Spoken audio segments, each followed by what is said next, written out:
Are you ready?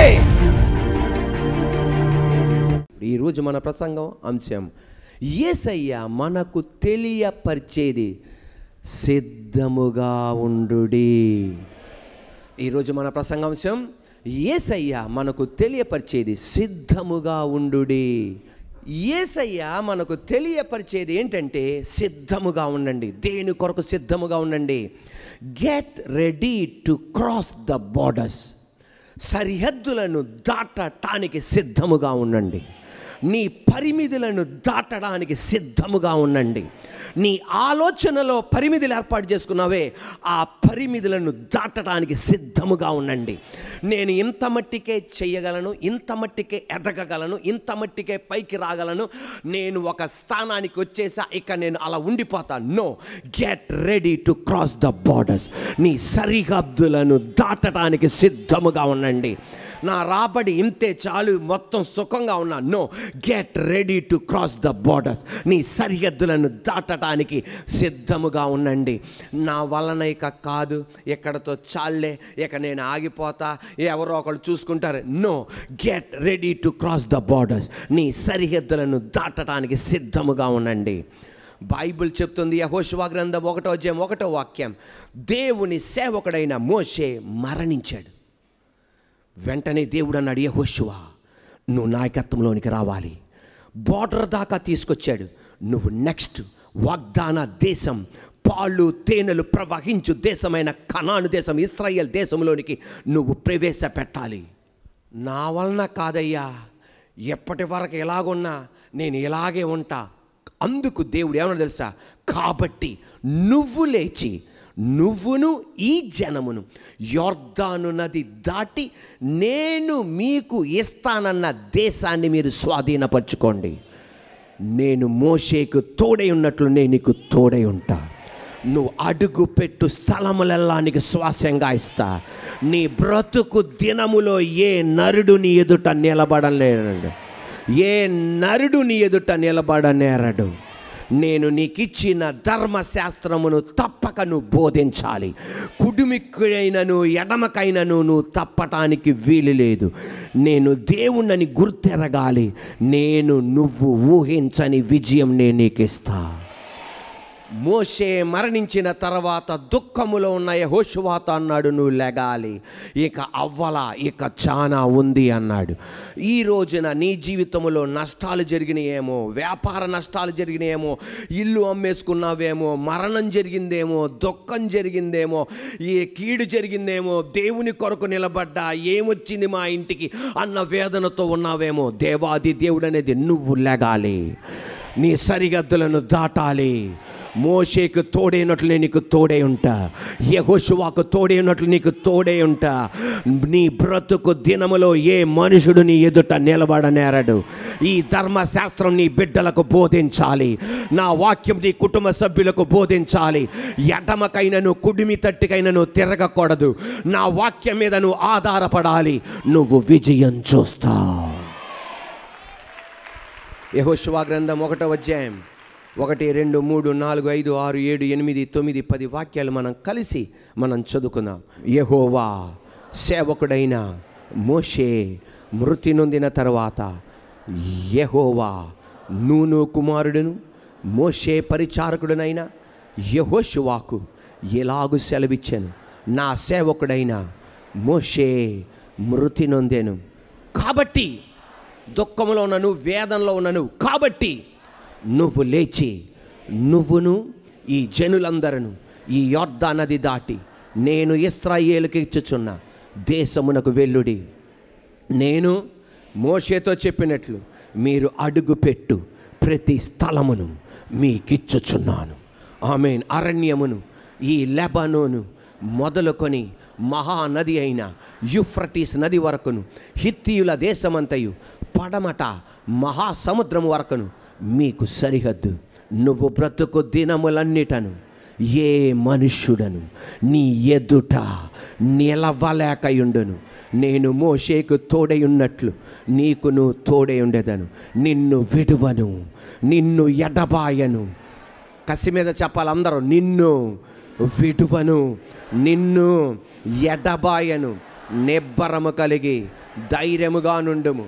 వారికిచ్చేదనని నేను వారి పితరులతో ప్రమాణము చేసిన ఈ దేశమును నిశ్చయముగా నీవు ఈ ప్రజలు స్వాధీనము చేసెదవు.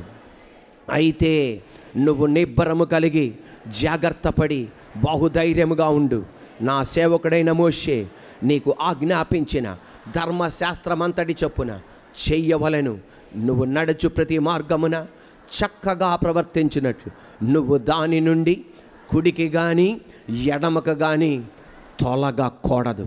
ఈ ధర్మశాస్త్ర గ్రంథమును నువ్వు బోధింపక తప్పిపోకూడదు. దానిలో రాయబడిన వాటన్నిటి ప్రకారం చేయుటకు నువ్వు జాగ్రత్త పడినట్లు దివారాత్రం దాన్ని ధ్యానించిన ఎడల నీ మార్గమును వర్ధిల్ల చేసుకొని చక్కగా ప్రవర్తించెదవు. నేను నీకు ఆజ్ఞాపించి ఉన్నాను కదా, నిబ్బరము కలిగి ధైర్యముగా నుండుము.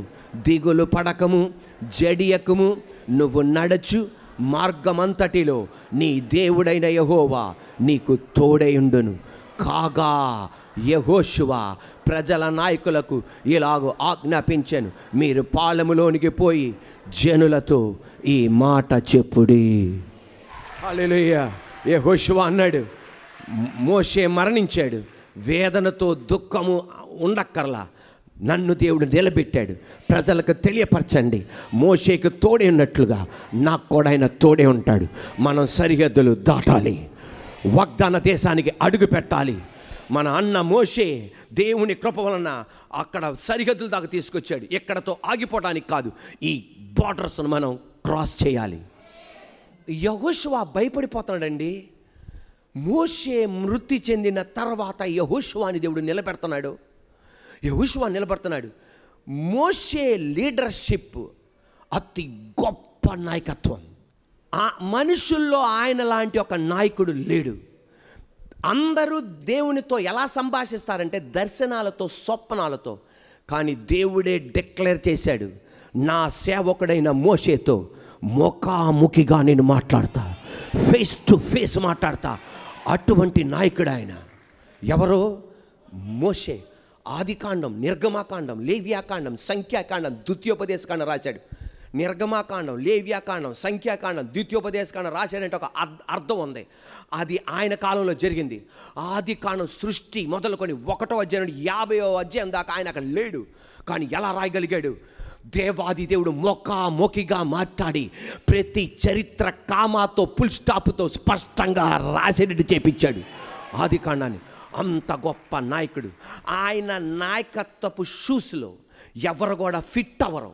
అంటే దానికి అర్థం, తండ్రి యొక్క షూస్లో, తండ్రి యొక్క బూట్లో ఆ చిన్న పాప కనుక ఆ తండ్రి యొక్క బూట్లు తొడుక్కుందనుకో ఎలా ఉంటుంది? అది లూజ్గా ఉంటుంది, టపక టపక అని కొట్టుకుంటుంది, నీకు సరిపోదే అది.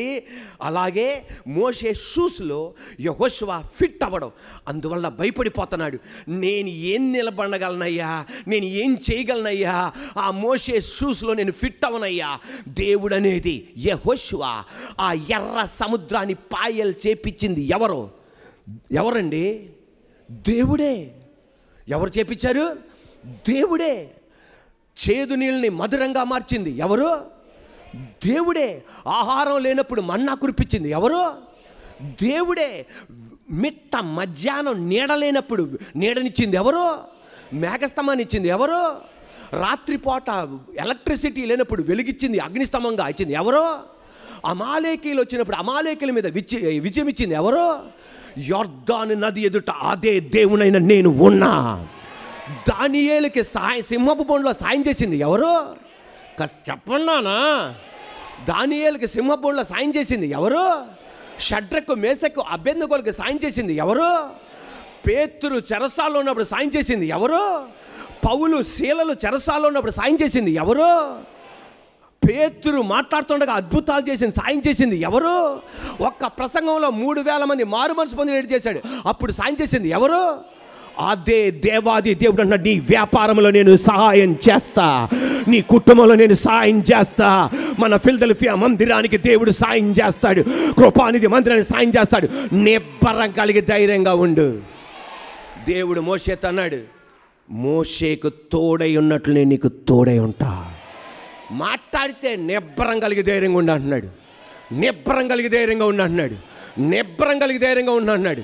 ప్రజలు కంగారు పెట్టేస్తారు, పక్కన వాళ్ళు కంగారు పెట్టేస్తారు, కుటుంబ సభ్యులు కంగారు పెట్టేస్తారు.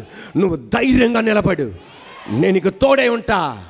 ఎర్ర సముద్రం పాలు చేసింది మోషేనా? అవునా? చేదు నీళ్ళు మధురంగా మార్చింది మోషేనా? నీడనిచ్చింది మోషేనా? అమాలేకుల మీద విజయం ఇచ్చింది మోషేనా? యొర్దాను నది పాలు చేసింది యెహోషువానా? అదే దేవాది దేవుడు అన్నాడు, నీ కొరకు నేను కార్యం చేస్తా, నీ బిడ్డల వివాహం నేను జరిగిస్తా, ఉద్యోగాలు ఇప్పిస్తా, కృంగిపోకు, నలిగిపోకు. Praise the lord, hallelujah.